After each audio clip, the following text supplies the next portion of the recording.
अब इसी के अगले क्रम में अब मैं बुलाना चाहूँगा मनीषा को, और मनीषा यहाँ पर आएंगे और आप लोगों को अपने विचारों को प्रस्तुत करेंगे। मनीषा।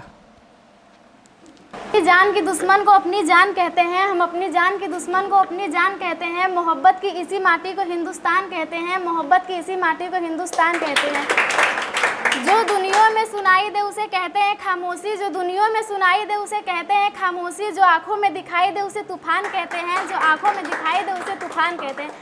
माननीय मुख्य अतिथि, आदरणीय सभी शिक्षकगण और मेरे छोटे एवं बड़े भाइयों और बहनों को स्वतंत्रता दिवस की हार्दिक शुभकामनाएं। सबसे पहले मैं उनको धन्यवाद देना चाहूँगी जो मुझे इस स्वतंत्रता दिवस के शुभ अवसर पर आप सभी के समक्ष अपने विचारों को रखने का मौका दिया है। आज का दिन सिर्फ एक तारीख नहीं हो, ये वो दिन है जब गुलामी अपनी बेड़ियों को तोड़कर हमारा भारत पहली बार खुली हवाओं में सांस लिया था। 15 अगस्त 1947 वो तारीख है जब सूरज भारत के लिए एक नई रोशनी लेकर उगा था। 15 अगस्त 1947 को हमारा भारत ब्रिटिश शासन से आज़ाद हुआ था, जिसे आज़ाद करने के लिए महात्मा गांधी, सुभाष चंद्र बोस, भगत सिंह, राजगुरु सुखदेव जैसे हजारों स्वतंत्रता सेनानियों ने अपनी जान गंवाई थी। किसी ने हंसते हंसते फांसी चुना तो किसी ने तलवार ताना था, किसी ने हंसते हंसते फांसी चुना तो किसी ने तलवार ताना था, किसी ने अंग्रेज़ों के सीने में आग लगाया था। न जाने कितने शहीदों ने अपनी जान गंवाई थी, न जाने कितने शहीदों ने अपनी जान गंवाई थी, तब जाके ये देश मेरा सच्ची आज़ादी पाई थी। अमर शहीदों ने मिलकर एक ऐसा सपना संयोजा था, अमर शहीदों ने मिलकर एक ऐसा सपना संजोया था, खुशहाल रहे ये देश मेरा ये सोचकर सब कुछ खोया था।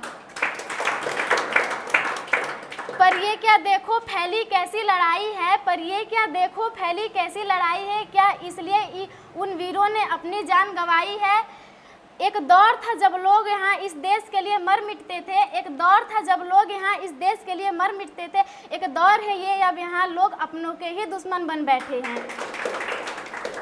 अब तो हमारा तिरंगा झंडा भी हमसे यह पूछने लगा है कि क्या बात है भारत, आजकल मैं फहराने से ज़्यादा कफन में दफनाने के काम आ रहा हूँ, कि क्या बात है भारत, आजकल मैं फहराने से ज़्यादा कफन में दफनाने के काम आ रहा हूँ, कफन में दफनाने का महोदय। हृदय तो उस दिन फट गया जब एक बूढ़ी माँ अपने बेटे के चित्रों को देखकर बोली कि साहब आप तो भर्ती में 1 इंच भी कम नहीं लेते, मैं आधा शरीर कैसे ले लूँ, कि साहब आप तो भर्ती में 1 इंच भी कम नहीं लेते, मैं आधा शरीर कैसे ले लूँ। आज इन मानव अधिकारों के कारण इन आतंकवादियों के बंगलों के यहाँ तो अकाओं की नफानी हंसती है और शहीद हुए जवानों की आंगन की तुलसी रोती है। जब शहीद हुए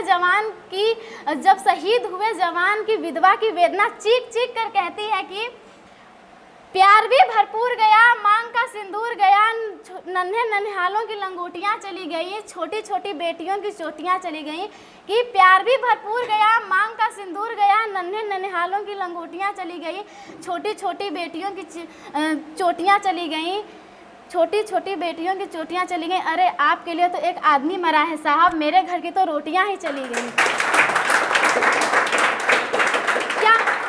क्या हमने कभी उस माँ की आंखों में झांका है जिसने अपना बेटा अंग्रेजों के गोली खाने के लिए भेज दिया था? क्या हमने कभी उस माँ की आंखों में झांका है जिसने अपना बेटा अंग्रेजों के गोली खाने के लिए भेज दिया था? क्या हमने कभी उस बहन से पूछा है जो एक राखी के दिन सिर्फ एक राखी ही देख सकती है, अपना भाई नहीं? क्या हमने कभी उस बहन से पूछा है जो एक राखी के दिन सिर्फ एक राखी देख सकती है, अपना भाई नहीं? जय हिंद, जय भारत। बहुत धन्यवाद मनीषा।